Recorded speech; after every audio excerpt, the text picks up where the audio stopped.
ప్రభునందు ప్రియమైన దేవుని బిడ్డలారా, ఈ ఉదయకాల సమయంలో దేవుని అనుదిన వాగ్దాన ఈ పరిచర్య ద్వారా మరి ఒకసారి మిమ్మల్ని కలుసుకోవడానికి దేవుడు నాకు అనుగ్రహించిన ఈ గొప్ప ఈ భాగ్యాన్ని బట్టి మొదటిగా దేవాది దేవునికి ఎంతగానో కృతజ్ఞతాస్తుతులు చెల్లించున్నాను.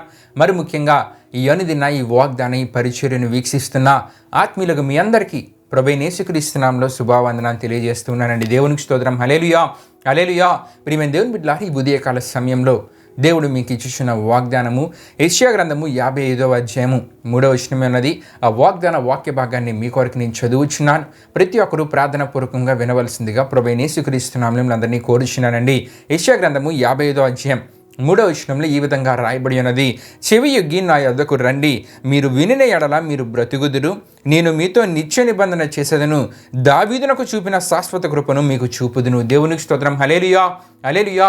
ఈ వాగ్దానపు ఈ వాక్య భాగం నుండి ప్రియమైన దేవుని బిడ్డలారా, దావీదునకు చూపిన శాశ్వత కృప, దావీదునకు చూపిన శాశ్వత కృపను మనకు చూపిస్తానంటే మన జీవితాల్లో కూడా ఆ శాశ్వత కృపను దయచేస్తానంటున్న దేవుని వాగ్దానపు మాటని దీన్ని మనం ధ్యానం చేసుకుని పోవచ్చున.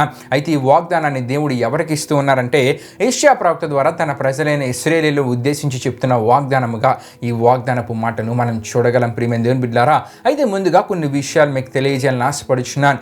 ఏమిటి ఆ విషయాలంటే ప్రియమైన దేవుని బిడ్డలారా, ఈ యెషయా గ్రంథము 55వ అధ్యాయం మనం చూస్తున్నప్పుడు ఈ యెషయా గ్రంథం 55వ అధ్యాయంలో దేవుని పిలుపు ఇశ్రాయేలు వారికి కాదు ప్రియమైన దేవుని బిడ్డలారా, ఇతర జనాంగాలందరికీ అనే విషయాన్ని ఈ యెషయా గ్రంథం 55వ అధ్యాయం చదువుడు ద్వారా మనం అర్థం చేసుకోగలం. అంటే దేవుడు ఇస్తున్న పిలుపు ఇశ్రాయేలు వారికే కాదు, ఇతర జనాంగాలకు కూడా. అంటే ప్రియమైన దేవుని బిడ్డలారా, ఈ యెషయా గ్రంథము 55వ అధ్యాయంలో రాయబడిన వాగ్దానపు మాటలు దేవుణ్ణి, అంటే ప్రియమైన దేవుని బిడ్డలారా, యూదులైన వారికైనా, అంతేకాకుండా యూదా జాతికి చెందని వారికైనా, ఎవరైతే క్రీస్తులో విశ్వాసాన్ని కలిగి ఉంటారో, ఎవరైతే క్రీస్తులో నమ్మకాన్ని కలిగి ఉంటారో, వారి జీవితాల్లో వారు పొందుకోవాల్సిన వాగ్దాన ఆశీర్వాదాలన్నీ, వారు పొందుకొనబోయే వాగ్దాన ఆశీర్వాదాలన్నీ ఈ 55వ అధ్యాయంలో మనకి పుష్కలంగా కనబడుతూ ఉంటాయండి. దేవునికి స్తోత్రం. హల్లెలూయా హల్లెలూయా.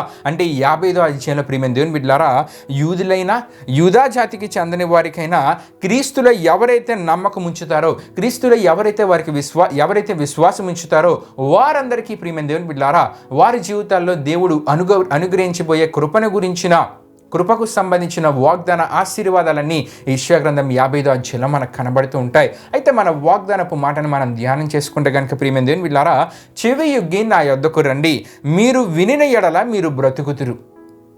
మీరు వినిన ఎడల, దేవుని మాట మీరు వింటే మీరు బ్రతుకుదురంటూ ఎవరైతే దేవుని మాట వింటారో వారితో దేవుడు అంటూ ఉన్నారు, నిత్య నిబంధన చేస్తానని. దేవునికి స్తోత్రం. హల్లెలూయా హల్లెలూయా. దేవుని మాటను ఎవరైతే వింటారో ప్రియమైన దేవుని బిడ్డలారా, వారితో దేవుడు ఒక నిత్య నిబంధన చేస్తారంట.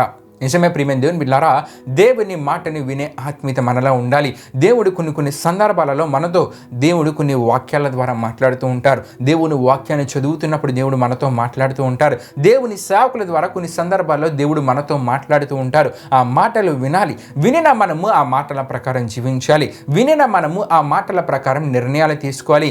వినిన మనము ఆ మాటల ప్రకారం మనం ముందుకు వెళుతున్న ఆ విషయాల గురించి ఆలోచన చేయాలి. ప్రియమైన దేవుని బిడ్డలారా, గనుకనే ఇక్కడ మనకు కనబడుతుంది, ఎవరైతే దేవుని మాట వింటారో ప్రియమైన దేవుని బిడ్డలారా, వారితో దేవుడు ఒక నిత్య నిబంధన చేస్తానంటూ ఉన్నారు. ఆ నిత్య నిబంధన ఏంటంటే ప్రియమైన దేవుని బిడ్డలారా, దావీదునకు చూపిన శాశ్వత కృప, దావీదునకు చూపిన శాశ్వత కృపను మీ జీవితాల్లో చూపిస్తానంటూ ఉన్నారు. అదే నిత్య నిబంధన. అంటే ఎవరైతే దేవుని మాటలు వింటారో, ఎవరైతే దేవుని మాటలు విని వాటి ప్రకారం, దేవుని మాటల ప్రకారం నిర్ణయాలు తీసుకుంటారో, దేవుని మాటల ప్రకారం వారు నడుచుకుంటారో, దేవుని మాటల ప్రకారం వారి జీవిత విధానంలో ముందుకు వెళ్తారో, వారితో దేవుడు ఒక నిత్య నిబంధన చేస్తానంటూ ఉన్నారు. ఆ నిత్య నిబంధన ఏంటంటే, దావీదుకు దేవుడు ఎలాగైతే శాశ్వత కృపను చూపించారో, దావీదుకు దేవుడు ఎలాగైతే శాశ్వత కృపను చూపించారో, ఆ శాశ్వత కృపను మన జీవితాల్లో కూడా దేవుడు చూపిస్తానంటూ ఉన్నారండి. దేవునికి స్తోత్రం. హల్లెలూయా హల్లెలూయా. ప్రియమైన దేవుని బిడ్డలారా, దావీదుకు దేవుడు చూపించిన శాశ్వత కృప మనం అర్థం చేసుకోవాలంటే కనుక ప్రియమైన దేవుని బిడ్డలారా, ఒక సందర్భాన్ని మీకు తెలియజేయాలని ఆశపడుచున్నాను. ఏమిటి ఆ సందర్భం అంటే,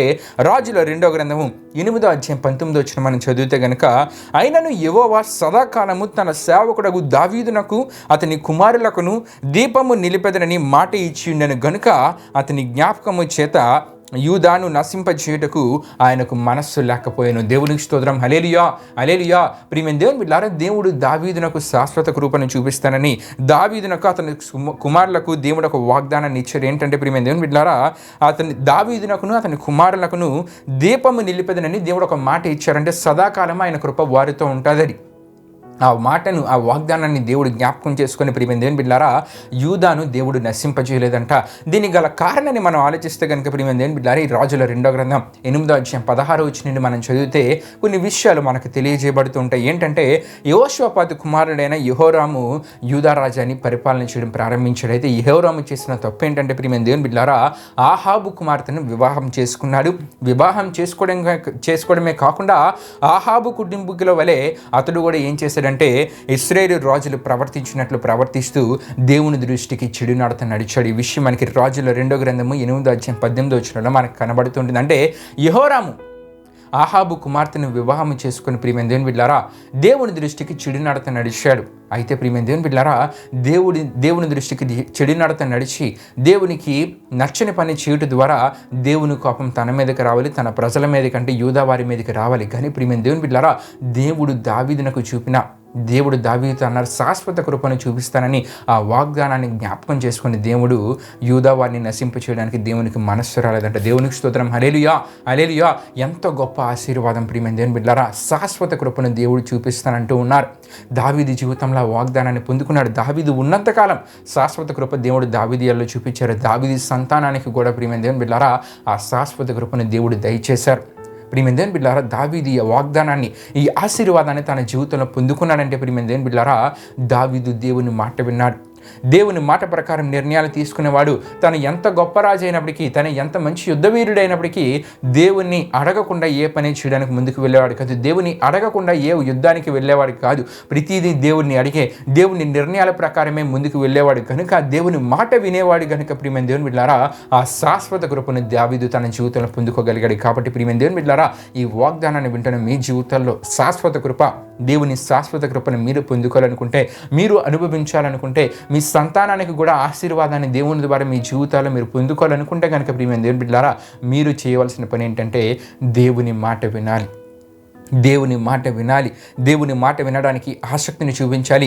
దేవుని మాటలు వినడానికి ఆసక్తిని చూపించడమే కాదు ప్రియమైన దేవుని బిడ్డలారా, ఆ మాటల ప్రకారం నిర్ణయాలు తీసుకోవాలి, ఆ మాటల ప్రకారం నడుచుకోవాలి, ఆ మాటల ప్రకారం ఆలోచన విధానం అనేది మారి ఆ మాటల ప్రకారం నిర్ణయాలు తీసుకునే ఆలోచన విధానానికి రాగలిగితే ప్రియమైన దేవుని బిడ్డలారా, దేవుడు మనతో కూడా ఈ దినాన్ని ఒక నిత్య నిబంధన చేస్తూ ఉన్నారు. దావీదుగా నాడు ఎలాగైతే శాశ్వత కృపను నేను చూపించానో మీ జీవితాల్లో కూడా శాశ్వత కృపను చూపిస్తానని దేవుడి వాగ్దానం ద్వారా మాట్లాడుతున్నారు. కాబట్టి ప్రియమైన దేవుని బిడ్డలారా, ఈ వాగ్దానాన్ని విశ్వసిద్దాం. దేవుని మాటలు విందాం, దేవుని మాటల ప్రకారం నడుచుకుందాం, నిర్ణయాలు తీసుకుందాం. దేవుడిచ్చు శాశ్వత కృపను మన జీవితాలు అనుభవిద్దాం. దేవుడి పరిశుద్ధ వాగ్దానాన్ని మన వెనుకల్లో దీవించునుగాక. ఆమేన్. ప్రియమైన దేవుని బిడ్డలారా, ఈ వాగ్దాన కార్యక్రమాన్ని ముగింపు మనం ముగించుకుందాం. అందరూ కళ్ళు మూసుకొని తల ఉంచుకుని ప్రార్థనలో నాతో పాటు ఏకీవించవలసిందిగా ప్రభువైన యేసుక్రీస్తు నామములో అందరినీ కోరుచున్నానండి. ప్రార్థన చేసుకుందాం. మహిమాస్వరూపైన మా ప్రభువా, జీవాధిపతి యేసయ్యా, నీ ఘనమైన నామానికి మహిమ, ఘనత, ప్రభావం చెల్లించున్నాం దేవా. ఇప్పుడు వరకు ఈ వాగ్దానం ద్వారా అందరితో మాట్లాడిన దేవా, మీకే వేలాది వందనములు, కృతజ్ఞతాస్తుతులు చెల్లించినమేసా. ఎవరైతే నీ మాట వింటారో వారితో ఒక నిత్య నిబంధన చేస్తానని, ఆ నిత్య నిబంధన ఏంటంటే నీవు శాశ్వత కృప వారి జీవితాల్లో చూపిస్తానని గొప్ప వాగ్దాన ఆశీర్వాదాన్ని వారికి దయచేస్తానని ఈ వాగ్దానం ద్వారా అందరితో మాట్లాడిన దేవా. ఈ వాగ్దానాన్ని విన్న ప్రతి ఒక్కరు మరి నీ మాటలు విని నీ మాటల ప్రకారం నడుచుకుంటూ నిర్ణయాలు తీసుకుంటూ వారి జీవితాల్లో ముందుకు వెళ్ళడం ద్వారా ఈ వాగ్దాన ఆశీర్వాదాన్ని వారి జీవితాల్లో పొందుకోగలిగేలా మీరు కార్యం జరిగించండి. ఈ వాగ్దాన కార్యక్రమాన్ని వీక్షించిన ప్రతి ఒక్కరిని మీరు దీవించండి, ఆశీర్వదించండి. ఇది నన్ను వారు చేస్తున్న ప్రయాణాలలో పనులంట్లో తోడుగును ముందుకు నడిపించమని మీకే వేలాది వందనములు, కృతజ్ఞతాస్తుతులు చెల్లిస్తూ యేసు పరిశుద్ధ నామములో అడిగి వేడుకునిచున్నాం తండ్రి. ఆమేన్.